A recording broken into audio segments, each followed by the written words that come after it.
দীর্ঘদিন প্রবাস জীবন কাটিয়ে ছুটিতে দেশে এসেছে আরিফ। তার আগমনে তাই গ্রামের বিবাহযোগ্য মেয়ের অভিভাবকরা যেমন উৎসাহী, তেমনি আরিফের সুটকেস নিয়ে আগ্রহী পরিবারের মানুষেরা। এমনই গল্পে নির্মিত হচ্ছে নাটক সুখের সুটকেস। প্রীতি দত্তের পরিচালনায় ঢাকার অদূরে এক শুটিং হাউসে চলছে নাটকটির দৃশ্য ধারণ।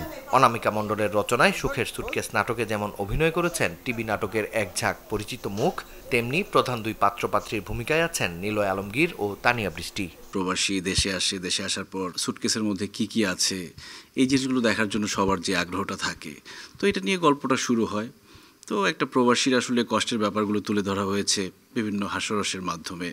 দেখতে ভালো লাগবে। এখানে মজা আছে, এখানে ফ্যামিলি ইমোশন আছে, এখানে প্রবাসীদের ইমোশন আছে, সবকিছু মিলে একটা ফুল প্যাকেজ।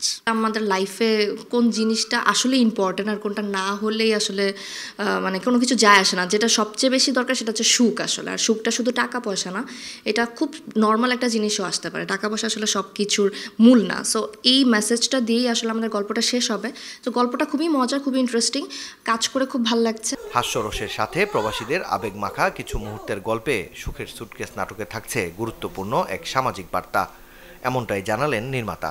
প্রবাসীরা যখন বিদেশ থেকে দেশে আসেন, প্রিয়জনের কাছে ফিরে আসে, তখন দেখা যায় তাদের সাথে যে লাগেজ থাকে সেই লাগেজে সবার জন্যই কিছু না কিছু থাকে। তো এইরকমই একটা লাগেজ ঘিরে একটা রহস্য সৃষ্টি হয় যে ওই লাগেজের মধ্যে কি আছে। প্রবাসীদের কষ্ট তো আসলে বলে শেষ করা যাবে না। তারা সারাদিন ফ্যামিলি মানে সারা বছরের পর বছর ফ্যামিলি রেখে আমাদেরকে ছেড়ে দূরে থাকে, বা ফ্যামিলির মানুষজনের তাদের ফিরে আসার যে অপেক্ষা, এই হাস্যরসের মধ্য দিয়ে একটা সামাজিক মেসেজ দেওয়ার চেষ্টা করেছি এবং আমার ধারণা দর্শকরা এটা খুব পছন্দ করবে।